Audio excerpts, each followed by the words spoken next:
care truth brings, I'll take one lift. You're right, best trip. Always, I know you'll be at my show, watching, waiting, commiserating. Say it ain't so, Fucking Joe. I'll not go. Turn the lights For on, the jam. carry me home. Welcome to the LOGJAM, everybody. Tough week on the set. 2 LOGJammers went down this week, and it was the small things that did them in. Yeah, it really was, and you know we're not spending time talking about small things like Kyler Murray or the Cardinals' win total this year or Gary's shoe size. We're talking about the decisions and the point totals and the margin of victory in the first round of the playoffs. At margin of victory, while we're at it, in the 2 semifinal games, 4 points was the difference in both games. At one point, all 4 contested games with about 6 minutes to go, 5 minutes to go in the fourth quarter, all 4 games were within 4 to 6 points, 4 to 5 points. A really close weekend. Everything mattered. Yeah, everything mattered. It was really fun to watch because things were that small of a margin. But you know, I think it was, depends on what side. I think it was more fun for those that had a bye and those of us that came out on top. Certainly enjoyed it. Absolutely. More than the folks that came out on the bottom into it. Both the semifinal games, 2 tiny things that mattered. In the Fury Daddy game, Harrison Butker, 25 of 26 on the year for field goals. Yeah. His 1 miss, the difference in this game. On the Pimp side, in the Zorro's Pimps game, it was DeAndre Swift getting tackled at the 1-yard line by his own player, essentially, and the tush push. That's a 12-point swing, and that is the difference in both games. Yeah, and you know, I was sitting on the shitter, deciding what flex position I was going to play this week because that was kind of the decision I need to make. And randomly I was like, well, just see if anybody else happens to be available, you know, just to make my decision tougher. And there was Clyde Edwards-Helaire. And I'm like, wow, that's Kansas City starting running back. He's like, I'll take him, and I'm probably going to start him. That was a last-minute decision.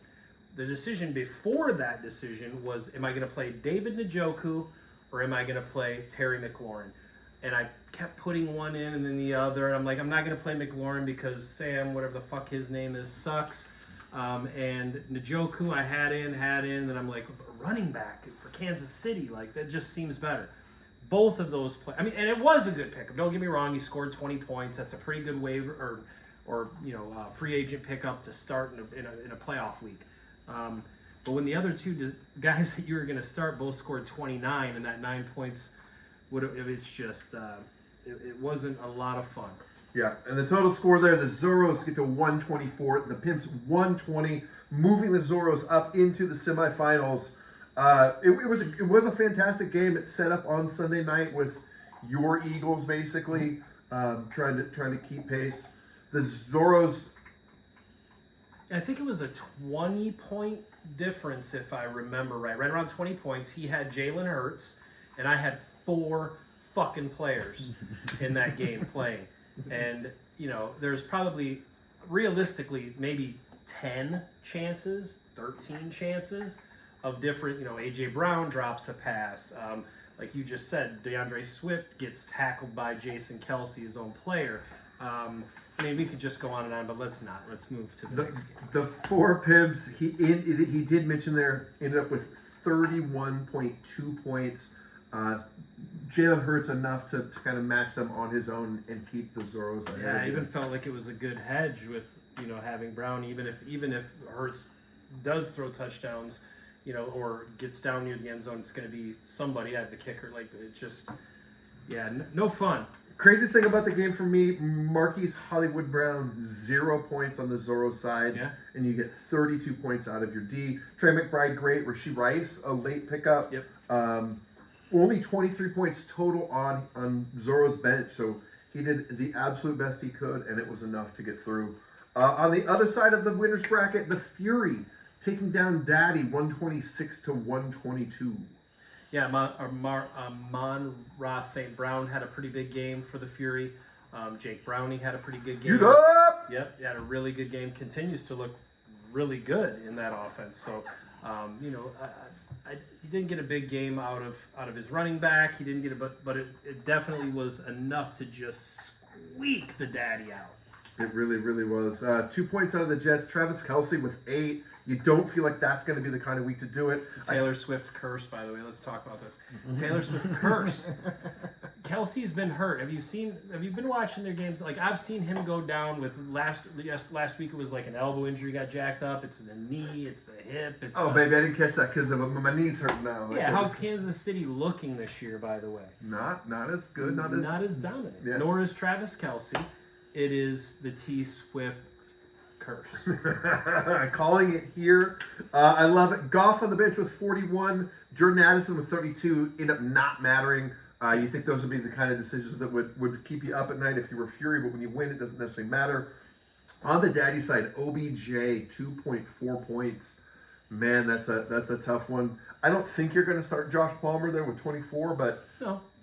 I had to consider it. Would have certainly been enough to get him through. But with Stafford with 23, Kenneth Walker Jr. or the third, whatever, with 20, Devontae Adams with 27, those are very productive starts. So Yeah. you would think if you just took those 3 players, like Kittle will only get you 7. Etienne only get you 10. 70 of his 122 right there, the 3 players. So. Interestingly enough, just as an aside, the 2 winners bracket games last week ended up. We got 4-point difference between both of them. Like one totaled up to 256 and one was 252. Pretty amazing, pretty tight stuff. Moving down to the losers bracket games, the pigtail losers heading into the blue balls, the winners getting a chance to win the first pick overall. Yep. Mercy takes care of Young 136 to 119. Ends up being the largest margin of the week, but again was very close with the defense going one way and some late DK points going the other way. Well, Marcy put up 136, like you said, which was the highest point total of the teams that were actively playing.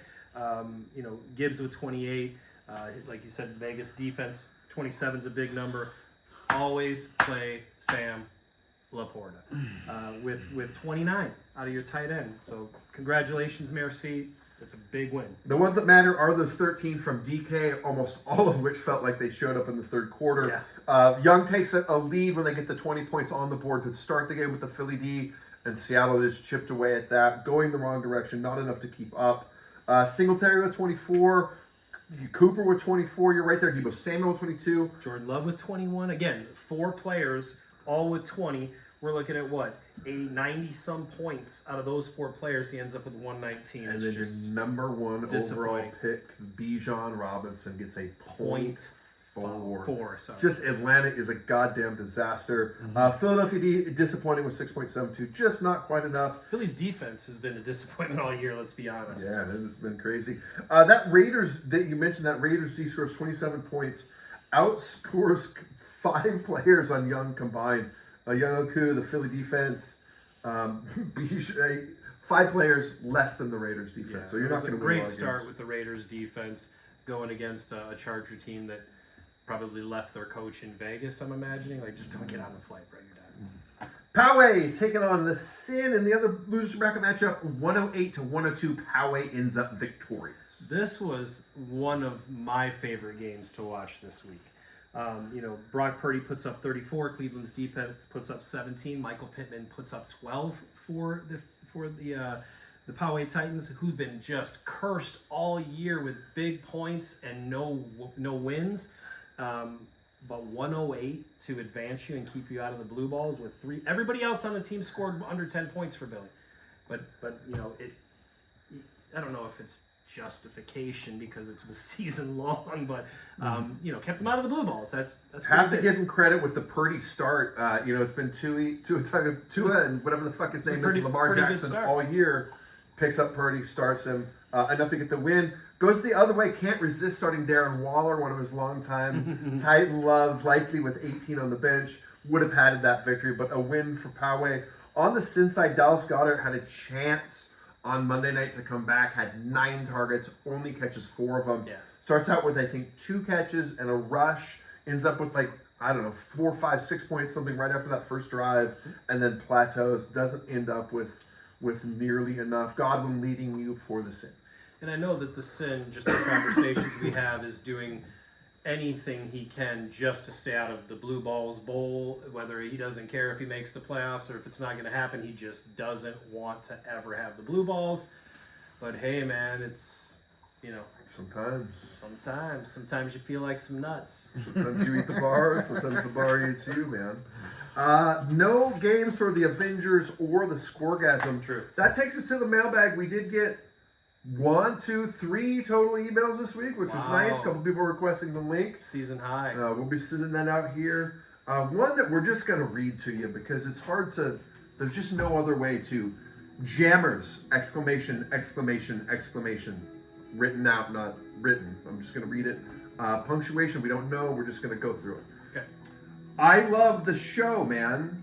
Except for it's showman, so I love the showman. So he might, I don't know if he's talking about the movie, not sure. Maybe you Jackman? guys. It might be us. Maybe Loves you the guys. showman, the showman. Yeah, you're the showman. Showman, maybe would have We been love fun. you too. Love you guys. Exclamation, exclamation, exclamation. I've been trying to contact you for quite some time. I've had your email wrong. I hope. I have finally found the correct one. The responses to me have been far and wide. I've been sent creams. I've been sent extinguishers. I've been sent food for large horned animals. I've been sent burnt cream as well. I can't say I haven't, but go ahead. What the hell is it? What do you guys do with your email? It's so crazy. Anyway, we love the show, and we're voting for the most triumphant finish. That reminds me, if you're fishing through ice this winter, always remember to bleach your ice hole when you're done, so no bears fall into the water. Of course. Over many recent years in the north, bears have been falling through the thinning ice because of the lack of bleached ice holes.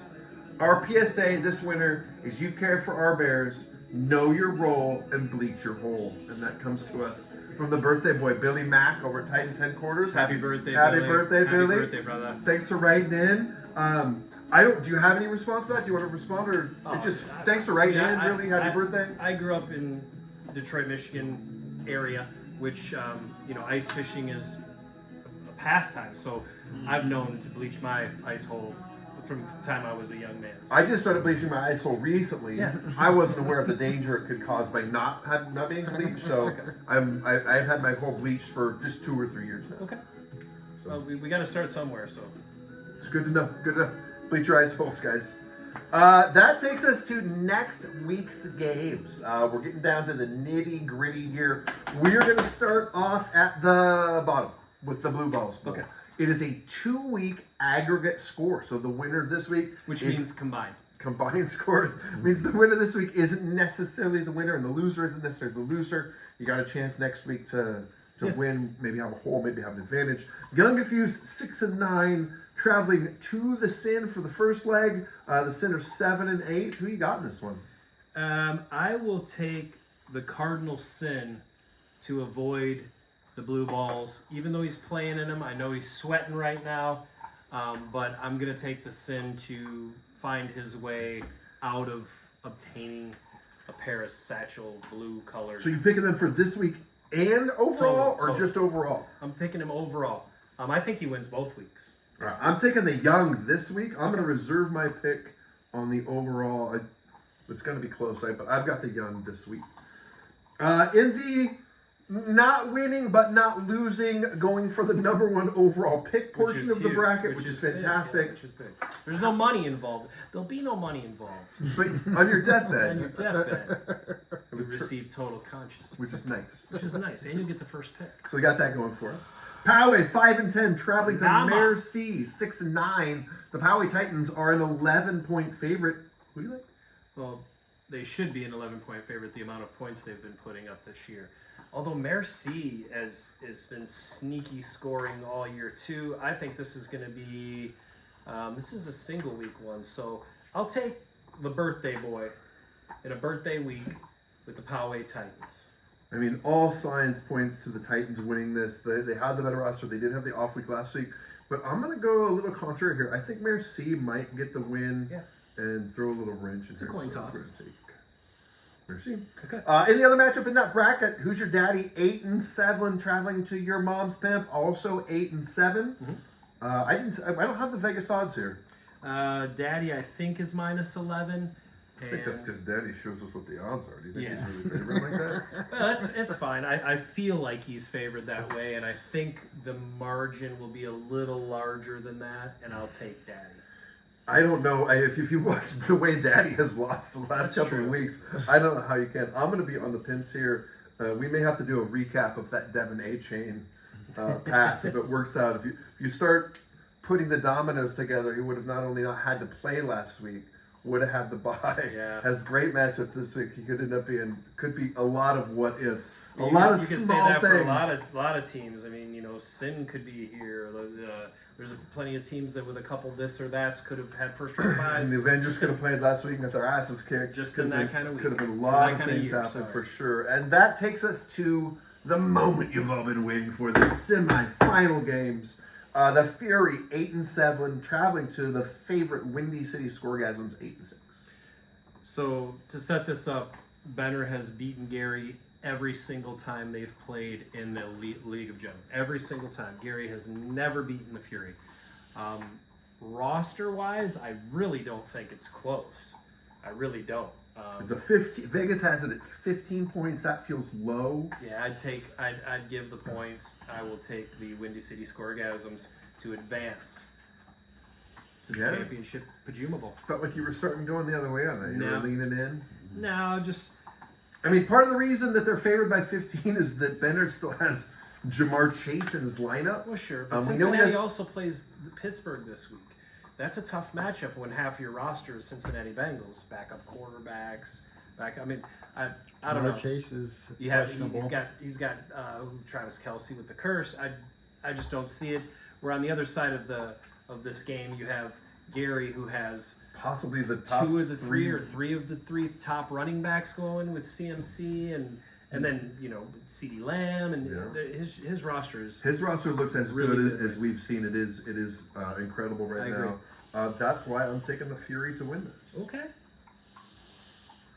And the last match of the week, the Zorros 8-7, traveling to the Avengers 8-6, coming off a bye.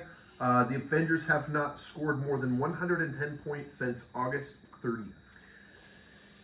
Which is surprising. And this game is usually a high-scoring game. Both teams traditionally can put up points. I know that your team hasn't, but luckily you've played yourself in a position where that didn't matter.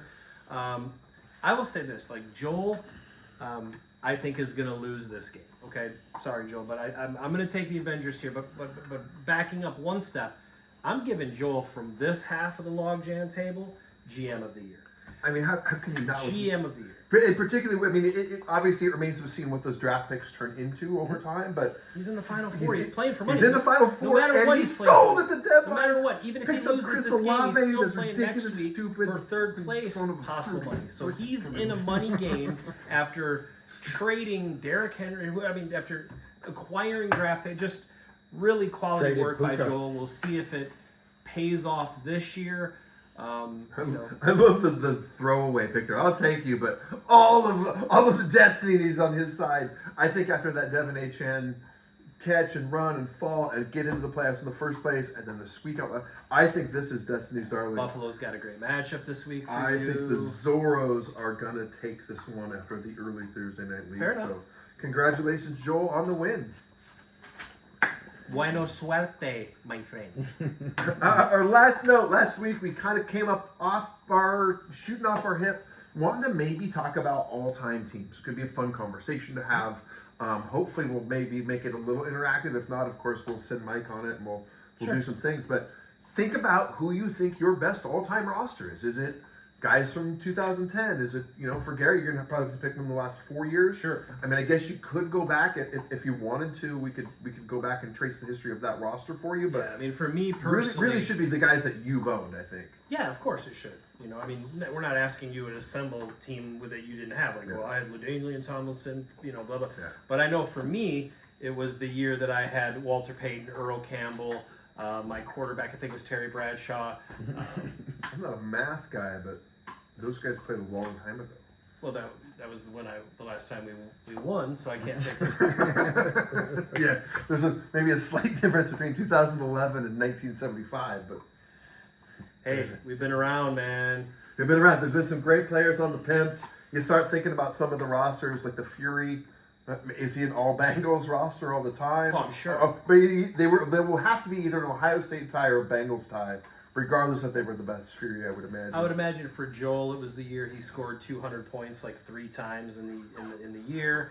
For you, it's probably going to be back in one of those years where you had 3 running backs. I don't remember who they were, but because it seemed like it was 5 years in a row. There was maybe longer. There's a lot of Your names. There's a running lot of back stable nominees, and the Doug Martin and the Chris Johnson and the Ray hamster Rice. Doug Martin, the muscle hamster. DeMarco Murray's. There was all kinds of fun guys back in the day. Steven Jackson was in there, like a little bit less spectacular, but he was a great Avenger for sure. On the daddy side, you can't help but maybe thinking, I don't know, Jose Fernandez, Oscar Tavares, Giordano Ventura, the guys that didn't make it through years. I know those are baseball guys, but They didn't make it any further, really. that was R.I.P. The player killer daddy, you know. The point is, it's your team. Pick who you want on it. Send it to us, and we'll tell you whether you're right or wrong, and we will have a good time talking about it. So send those to Mike Oxenfire. Do a little bit of homework, guys. Thanks for tuning in, man. Yeah. Good luck. Semifinals are here. Everybody's playing for something. We wish you all the best of luck. We wish everybody the best. We'll be watching. I love this time of year where the games get spread out because college football is out. Hey, man, have a great holiday, you guys.